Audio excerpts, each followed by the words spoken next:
Force out first, but something goes wrong, and Kenny Bernstein wins his first ever NHRA national title. 6.45 seconds at 233 miles an hour. Let's watch in the instant replay. You see the flames standing off from the headers, indicating they're at full throttle as they leave the line. Right there, some mechanical problems set in for John Force.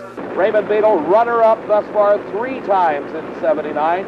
He was runner-up at the Winter Nationals, the Spring Nationals, the Mile High Nationals, and as he got a lead here at the Summer Nationals. And it's Raymond Beadle winning the race. His elapsed time somewhat slower at 6.37 seconds than his previous rounds. But as it goes in drag racing, he got to the finish line ahead of John Force, giving him the big win that moves him into the number 2 place in the World Championship points chase. Can John Force pull up another one of those hole shots? He's been doing it all day long. Force is the last to stage. We're ready. John Force again off first. But look at the power of the Oswald car as he rockets from behind.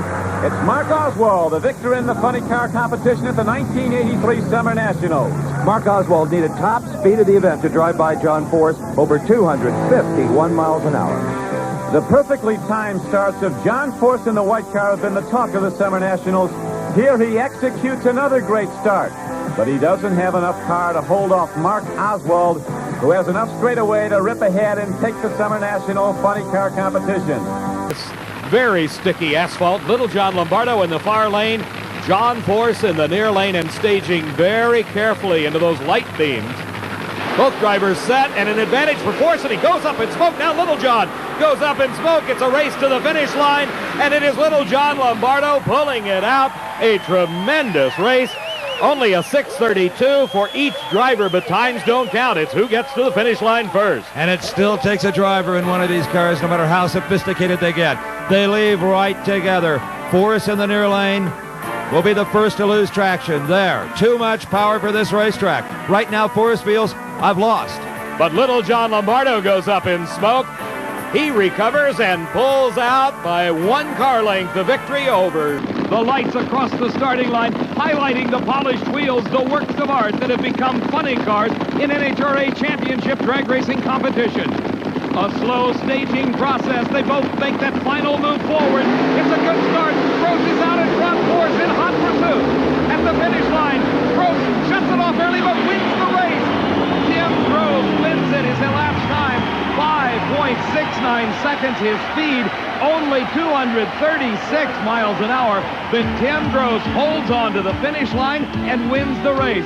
In replay, you can see the flames coming out of the headers. Watch them on Tim Gross's car. It will show you exactly how early he shuts that motor off.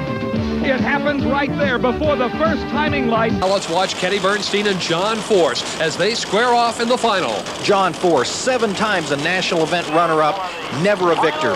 Kenny Bernstein, winless this year, he's overdue. They're underway and John Force spins the tires. So it'll be Kenny Bernstein who will take it through the traps. He'll win the event with an ET of 569, a speed of 257.28 miles per hour. For the finals of the Grand Nationals, Kenny Bernstein last year had 6 victories to his credit, an all-time record for funny car racing in one season. John Force has yet to win an NHRA national event. As we heard after the semifinal round, he's confident he can do it here. Kenny Bernstein and John Force.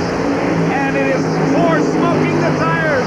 Bernstein streaks ahead, and for the 2nd race in a row, Kenny Bernstein wins an NHRA national event title and extends his lead in his effort to repeat as the world champion. As we watch again, Force gains the advantage the first few feet off the starting line by virtue of a hole shot. Then the car begins to smoke the tires, losing traction on those huge slicks as to how to drive this racetrack.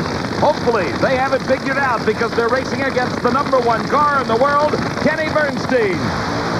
A good start. Bernstein appears to have the lead and pulls ahead, and Bernstein wins the Southern Nationals. The quickest elapsed time of elimination, 5.55 seconds. His speed over 264 miles an hour.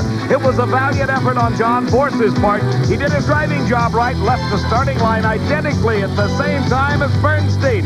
But the horsepower difference prevailed at the other end. The time for Force of 5.74.